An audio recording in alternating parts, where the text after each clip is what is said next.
હર હર મહાદેવ. કેમ છે મિત્રો? મજામાં ને?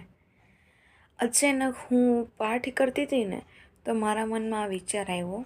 મને થયું આપણને તમારી જોડે શેર કરી દઉં. એવું હોય ને, ઘણા ટાઈમથી આપણા મનમાં ઘણા બધા વિચારો, ઈચ્છાઓ ચાલતી હોય, પણ આપણને ખબર ન હોય કે આ ક્યારે પૂરી થશે કે નહીં. અમુક વસ્તુ તો આપણી અંદર એવી બધી હોય ને કે આપણે એમ લાગે કે આ પૂરી થશે કે નહીં થાય. આમ હોપ જ ન હોય કે આ પૂરી થશે, પણ આપણે એમ વિચારતા હોય કાશ આ થઈ જાય, કાશ આવું મને મળી જાય, કાશ મને આ મળે, હું આ કરી શકું, એવું બધું થતું હોય ને. હા, તો એવી જ એક મારી સ્ટોરી છે. હું 7મામાં હતી ને ત્યારનું મને એકદમ ફિક્સ મગજમાં યાદ છે કે મેં પેલા જે અમારી ઉપર હતા ને એને એક ફોરેનની મને નેલ પોલિશ આપી હતી. એટલે મેં કરીને હું આખા ક્લાસમાં બતાવતી હતી કે જો ફોરેનની, બહારની છે.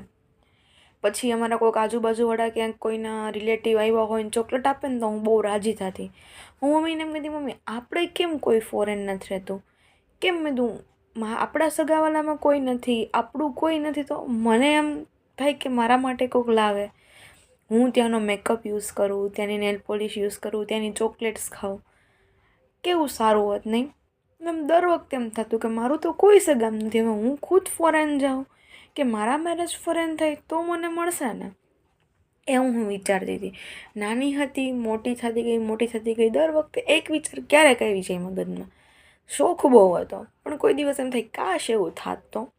કોઈ દિવસ કીધું નથી, આમ અંદરથી ઈચ્છા થઈ હોય ને કહેવાય ગયું હોય, કોન્ટેક્ટ થઈ ગયો હોય યુનિવર્સ સાથે તો ખ્યાલ નથી. પણ આજના દિવસમાં હું તમને કહું છું કે લગભગ 2022થી લઈને હું ફોરેનનો મેકઅપ યુઝ કરું છું, ફોરેનની બધી નેલ પોલિશ યુઝ કરું છું, ફોરેનની ચોકલેટ મારા ફ્રીજમાં રેગ્યુલર હોય છે. ક્યારેક કેવા માણસો સાથે કોન્ટેક્ટ થઈ જાય ને અશક્ય લાગતી વસ્તુ શક્ય બની જાય ને મિત્રો, ખબર નથી પડતી. મારી ફ્રેન્ડનો કોન્ટેક્ટ થયો, એનો ભાઈ દર વખતે જાય છે, ત્યાંથી મારા માટે આ બધી વસ્તુઓ, એનું પરફ્યુમથી માંડીને બધું. એક ટાઈમ એવો હતો કે હું વિચારતી હતી કે કાશ આ વસ્તુ મારી પાસે હોત તો, મારું પણ બહુ નજીકનું સગું ત્યાં હોત તો. મને શું ખબર હતી કે 2022થી લઈને 2025 આવ્યું, આ કન્ટિન્યુ વર્ષમાં મારી પાસે બધી વસ્તુ આવી જ રાખી છે. ના મગાવું છતાંય આવે છે. પછી તો મારા મમ્મીના ફ્રેન્ડ કહેતા એ પણ મારા માટે લઈ આવ્યા. મતલબ ક્યારે કઈ વસ્તુ પૂરી થઈ જાય ને એની ખબર નથી હોતી. મિત્રો, હોપ ના છોડતા, આશા ન છોડતા, બસ ભૂલી જજો, થઈ જશે. Done, it's done. Thank you પ્રભુ આપવા માટે, થેન્ક યુ યુનિવર્સ, એમ કહીને મૂકી દેજો. પછી જોજો તમે મારે જેવું થશે. હર હર મહાદેવ.